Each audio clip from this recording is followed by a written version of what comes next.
যদি মোবাইলের কারণে গোপন পাপ হয়, মোবাইলটা দূরে রাখুন, নির্জনতা পরিহার করুন এবং সর্বোপরি আল্লাহকে ভয় করুন। যে সকল মানুষের চক্ষুকে ফাঁকি দিতে পারলেও আল্লাহর চক্ষুকে আপনি ফাঁকি দিতে পারছেন না। আপনার সমস্ত কুকর্ম আল্লাহ রাব্বুল আলামিন দেখছেন, অতএব আল্লাহর চোখ এড়াতে পারছেন না। তাই আল্লাহকে ভয় করুন। এই কাজগুলোর মধ্যে দিয়ে ইনশাআল্লাহ আপনি গোপন কাজ থেকে ফিরে থাকতে বা বেঁচে থাকতে পারবেন ইনশাআল্লাহ। ইমাম সাজদায় যাওয়ার পর তাকবীর দেয়, অথচ এমন অবস্থায় মুক্তাদি দাঁড়িয়ে থাকে, এক্ষুনি সুন্নাহ কি ইমাম কখন তাকবীর দেবে? আসলে ব্যাপার হলো যে মনে রাখবেন যে আমাদের মুক্তাদিরা এত দ্রুত যে কখনো কখনো ইমামের আগেই রুকু এবং সাজদায় চলে যায়, রুকু এবং সাজদায় চলে যায়। অথচ রুকু এবং সাজদায় যদি ইমামের আগে চলে যায় তাহলে তার নামাজ কিন্তু বাতিল হয়ে যাওয়ার সম্ভাবনা আছে।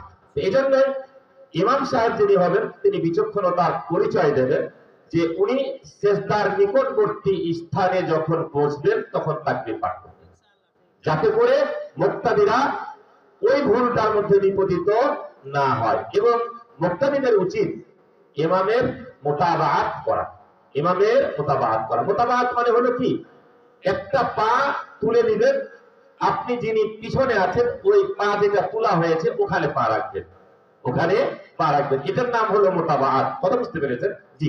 তো সুন্নাহ হলো ওটাই যে যাতে করে ইমাম কখনো মুক্তাদিকে এমন সুযোগ না দেন যে মুক্তাদি আগে ইমামের কোথায় চলে গেছে, সিজদায় চলে গেছে বা রুকুতে চলে গেছে। এই জন্য ইমাম সাহেব সবসময় চিন্তা করবেন যে যাতে করে এমন একটা পর্যায় বা এমন একটা সময় বা এমন একটা জায়গাতে পৌঁছেন যেখানে তাকবীরটা দিলে মুক্তাদিদের এই ভুল থেকে বাঁচার সম্ভাবনা আছে। আশা করি বুঝতে পেরেছেন। মহিলাদের পর্দা বা চেহারা ঢাকা কি আবশ্যক? জি, মহিলাদের সবসময়ের জন্য চেহারা ঢাকা আবশ্যক। কারণ কি, যদিও জমহুর উলামাগণ বলছেন চেহারাটা খোলা রাখার কথা, কিন্তু আপনাকে যদি বলি একজন মহিলাকে আপনি পছন্দ করেন কি দেখে? সর্বপ্রথম বলেন বউ দেখতে গিয়ে, মা তোমার মুখটা একটু দেখাও তো, তাই না? জি। অতএব চেহারাটা মহিলাদের সৌন্দর্য প্রকাশের সব থেকে বড় একটা মাধ্যম। অতএব মহিলাদের চেহারা ঢেকে রাখাটা আবশ্যক। তবে প্রয়োজন সাপেক্ষে তারা কি করতে পারে, মুখটা খোলা রাখতে পারে। আশা করি বুঝতে পেরেছেন। সময় আছে।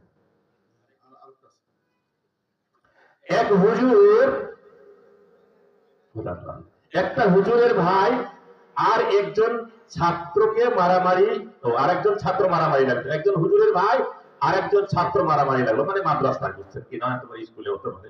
জি। হুজুর ছাত্রকে মারলো কিন্তু তার ভাইকে মারলো না, এটা কি ঠিক? আচ্ছা বলেন তো, এটার উত্তর কি বলবেন? ইনসাফ করতে হবে, ঠিক আছে? এবং যার অপরাধ তাকে শাসন করতে হবে। মারামারি করাটা ঠিক না, ছোট বাচ্চা তো, বা যাই হোক, দেখতে হবে যে দুইজনের। সৌদি আরবের নিয়ম কি জানেন? যে প্রথম যে মারবে সে অপরাধী, প্রথম যে মারবে সে অপরাধী। দ্বিতীয় জন যাকে মারা হয়েছে ও যদি এর প্রত্যুত্তরে এর কোন জায়গা ক্ষতবিক্ষতও করে দেয় তাও কিন্তু এটা ধর্তব্য নয়।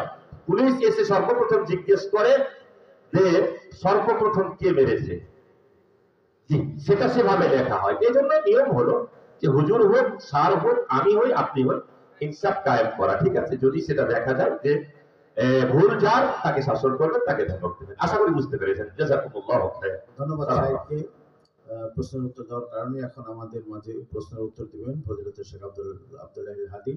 তার সময় 10 মিনিট। বলে তো প্রতারণা করানো মাত্র